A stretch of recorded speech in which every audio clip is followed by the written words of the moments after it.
race. You were exhausted, you heard the blast, and you knew you had to do something. They tried to stop us, and I leapt over the barricade. Police officers were yelling at me, "Stop, you must stop." And I kept going. We have experiences in our lives that are branded upon us forever, and this, for me, is one of them. I treated 4 people that day, and 3 of them survived. Described as a healer, educator, and community leader, she received the Changemaker Award from the Boston Foundation. The Boston Globe awarded her with Bostonian of the Year. She's been featured in Runner's World, the New York Times, LA Times, the Boston Globe, New Yorker, Time, and People. President Barack Obama honored her for her actions. Please join me in welcoming Dr. Natalie Stavas. In the aftermath of this event, I was interviewed extensively. They were all asking me the same question. Why? Why did you do that? And then it dawned on me one day that they were asking the wrong question. The question they should have been asking is how? How do we teach people that challenges and chaos are not our enemy? Rather, they serve as an opportunity to improve the human condition and to find meaning in this life. My personal story begins in a very faraway place that the majority of people cannot point out on a map. So I am from Nebraska. Now, do I have any marathon runners in the room? Give a big round of applause to our marathon runners, because it is no easy feat. I hope to teach you some of what I have learned about human creativity, curiosity, and courage.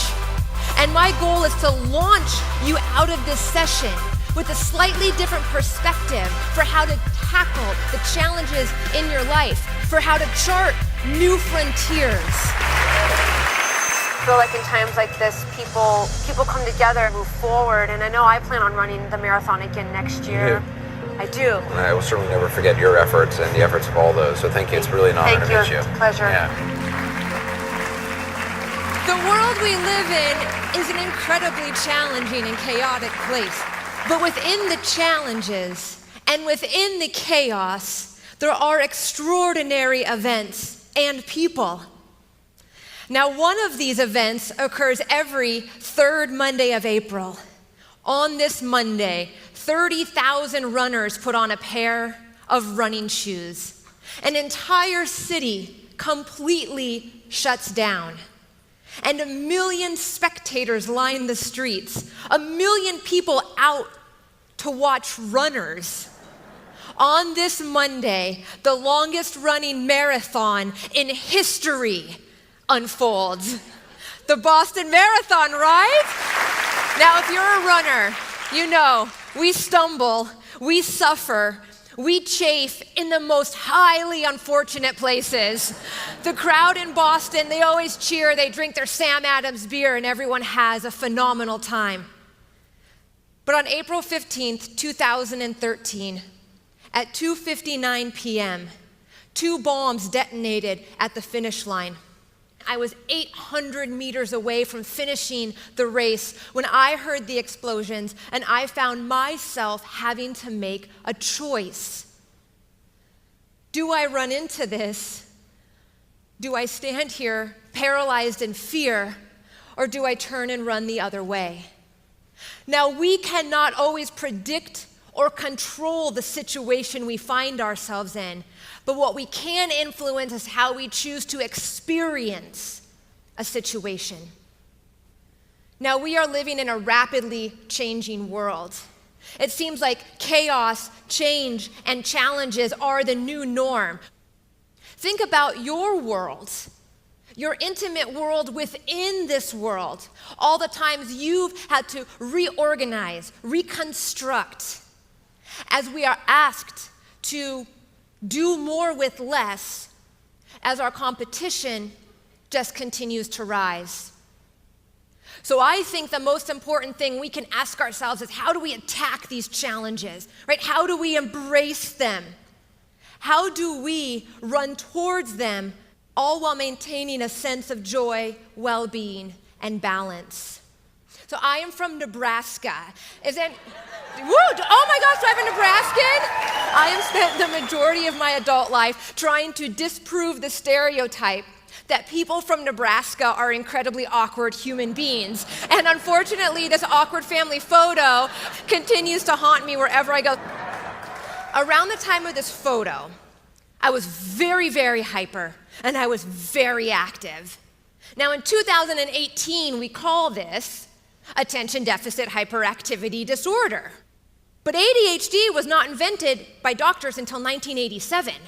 But like any good parents do, they chose to experiment on their eldest child. And they had observed, like when I was outside husking corn, catching snapping turtles, doing all the weird things we did in Nebraska, I could come in and I could kind of focus on my homework. So one day they sat me down and they said, Natalie, before you do your homework tonight, we want you to run around the block. And this is literally my block. It is a perfect square that's 4 miles long.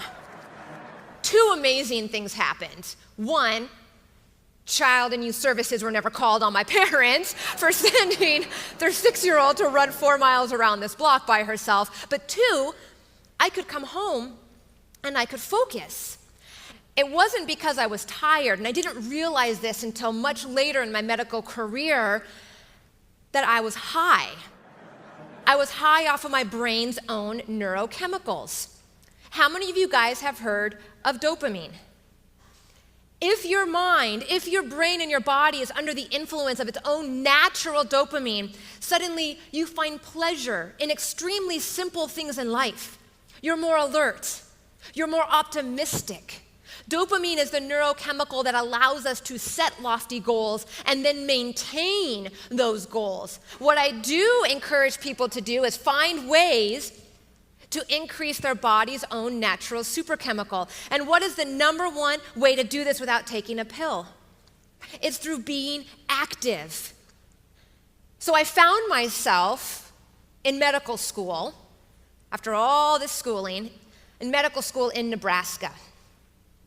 And around the 4th year, I had heard about this place that I wanted to go to, this place called Harvard.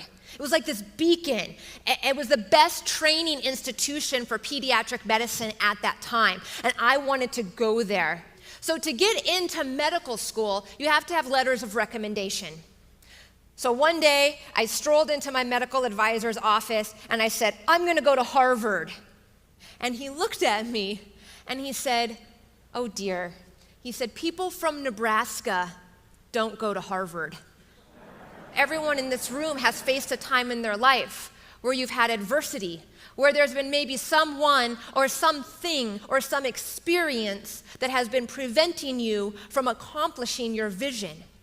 But there's also a flip side to that I wanted to share with you. We cannot always predict or control the situation we find ourselves in, but what we can influence is how we choose to experience something. When we're faced with adversity, right, when we're faced with that oppositional force, we really only have 2 choices. We can choose to run towards it, or we turn and run the other way. I was actually the first person from Nebraska ever accepted into Harvard's pediatric training program. It's crazy, right? So what does any avid runner want to do when they get to Boston? Oh, they want to run the Boston Marathon. And so this is how I found myself lacing up my running shoes and boarding a bus to Hopkinton, Massachusetts. And the buses go 5 miles, 15 miles, 20 miles, and you get to about mile 21, and all the novice runners start to realize, oh my God, I have to run all the way back, that these buses just drove. Now there's a very famous phrase in Boston, right on Hereford, left on Boylston. When you've reached this signpost, your race is done. You can see the finish line. There's nothing stopping you now. The crowd is deafening. They're going wild. You literally feel like a rock star when you round this corner and see this sign. This is where I was when I heard one explosion and then another. Pure chaos had erupted at the finish line. Nothing was clear except one thing, that people were gravely wounded. And this is when I stopped. And I stood there for a moment and I asked myself, do I run into this? I was terrified. Do I stand here paralyzed, or do I turn and run with everyone else? And in that split second, I made the decision to run into it, to run towards it as fast as I could. All these police officers, they had mobilized, they all had their guns drawn. They didn't know what was going on. And one of them grabbed my shoulder and he stopped me and he yelled at me and he said, "Ma'am, you must stop." And I yelled right back at him and I said, "I'm a kid's doctor. You have to let me through." We have experiences in our lives that are branded upon us forever, and this, for me, is one of them. I remember getting to bomb scene number 2 and looking down at the ground and asking myself, how am I going to bring this woman back from the dead? So I treated 4 people that day, and 3 of them survived. In the aftermath of this event, I was interviewed extensively. They were all asking me the same question over and over. Why? Why did you do that? And then it dawned on me one day that they were asking the wrong question. The question they should have been asking is how? How do we teach people that challenges and chaos are not our enemy?